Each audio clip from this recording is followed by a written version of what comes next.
হরে কৃষ্ণ। 2026 তেসরা মার্চ মঙ্গলবার, গৌর পূর্ণিমা বা দোল উৎসব। এই দিন চৈতন্য মহাপ্রভু সমস্ত পাপী তাপীদের উদ্ধার করার জন্য আবির্ভূত হয়েছিলেন। কিভাবে ভগবানের ভক্তি করতে হয় তা তিনি শিক্ষা দিতে আবির্ভূত হয়েছিলেন। তিনি সন্ধ্যাতে সিংহ রাশিতে জন্মগ্রহণ করেছিলেন।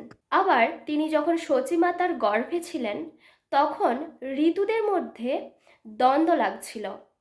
গ্রীষ্ম ঋতু বলছিল আমি থাকবো, শীত ঋতু বলছিল আমি আসব, আবার বর্ষা ঋতু বলছিল আমি আসব। তাই তিনি 12 মাস তিনি মাতৃগর্ভে ছিলেন। আর তিনি যখন আবির্ভূত হয়েছিলেন তখন শীত ছিল, একটু একটু বৃষ্টি হয়েছিল, তাই বর্ষাকালও ছিল, আবার গ্রীষ্মকালও ছিল। চৈতন্য মহাপ্রভু যেহেতু সন্ধ্যেকালীন সময়ে আবির্ভূত হয়েছিলেন, তাই সকলকেই সন্ধে পর্যন্ত উপবাস করতে হবে এবং তারপর অনুকল্প প্রসাদ গ্রহণ করতে পারেন।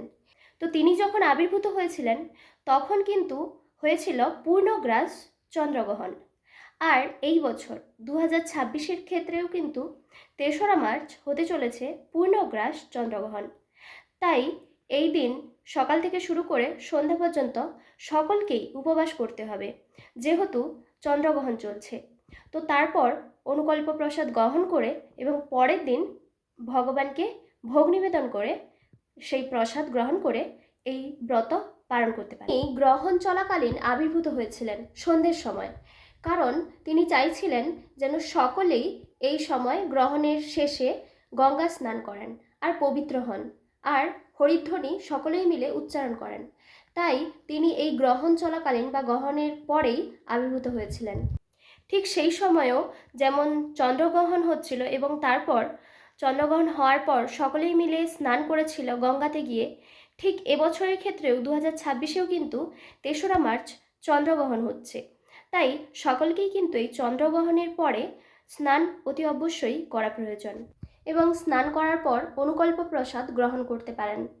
আর চাইলে যেমন একাদশীর মতো যেমন সবজি রান্না করে ভগবানকে সেটি নিবেদন করে আমরা পাই, ঠিক সেরকমই করতে পারেন।